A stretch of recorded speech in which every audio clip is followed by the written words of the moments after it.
always been skeptical of horror stories until I lived one. Started when I moved into my new apartment. Rent was cheap, too cheap for the area, but I wasn't complaining. My roommate, Ryan, was already living there and we got along fine. He was quiet, mostly kept to himself, and worked nights, so I barely saw him. A week after moving in, weird things started happening. I'd hear Ryan in his room late at night, talking in low, hushed whispers. At first, I figured he was on the phone, but sometimes it sounded like he was having a full conversation with no one. One night, I woke up to the sound of him pacing in the living room. The clock read 3:12 a.m. I was about to tell him to go to bed when I noticed something was off. His movements were jerky, unnatural, like a puppet being yanked by invisible strings. His head twitched toward me, and though the lights were dim, I could swear his eyes were wrong. Too wide, too dark. I froze, waiting for him to acknowledge me, but he just turned and walked back into his room, shutting the door without a word. The next morning, I casually brought it up. "You were up pretty late last night." Ryan blinked at me. "What? You were in the living room at like 3 in the morning." His expression darkened. "I worked last night. I wasn't home."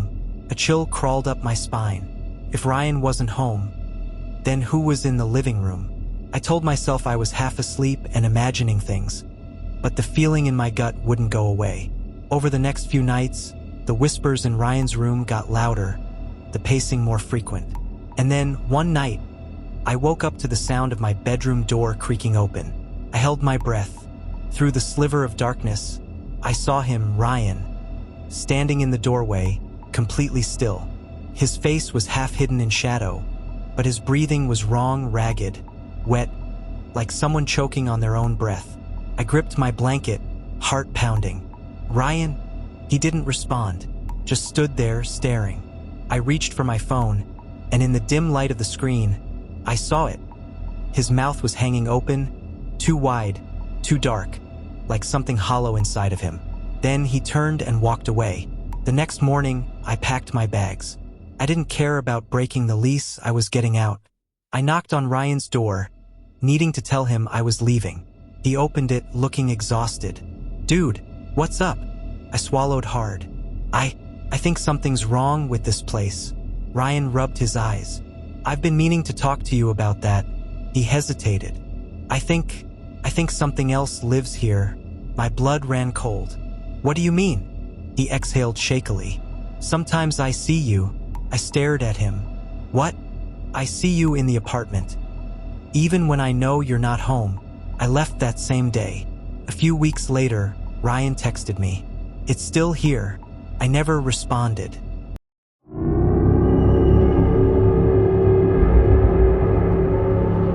I found the listing for a roommate online.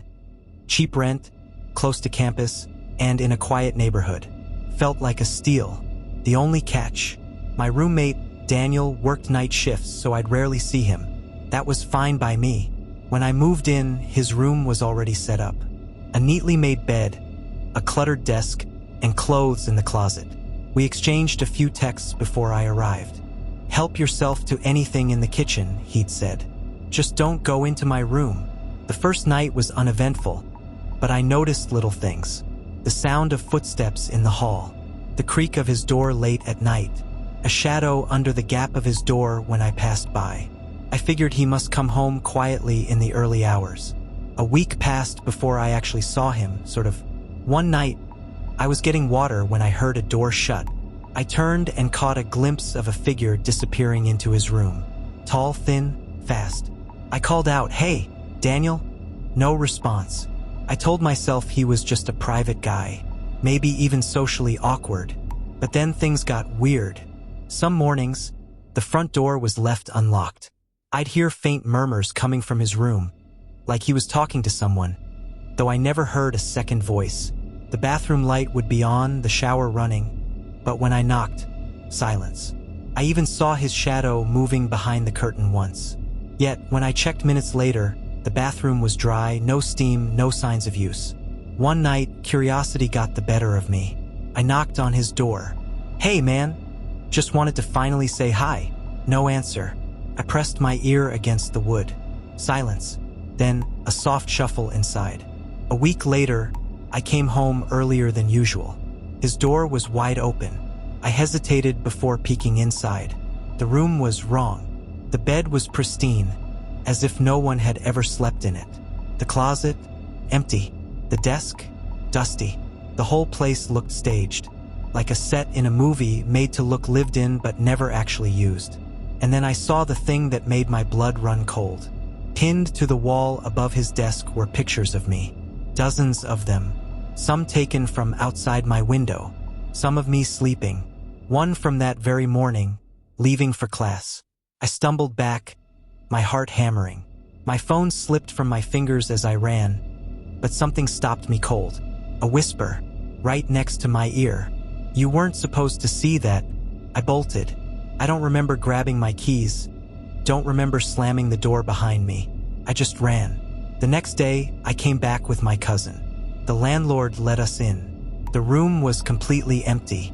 No furniture, no clothes, no photos, no sign that anyone had ever lived there. The landlord looked confused. "Daniel? Who's that?" I showed him the listing, my text messages. He shook his head. "That room's been vacant for 6 months. I moved out that night. To this day, I don't know who or what I was living with."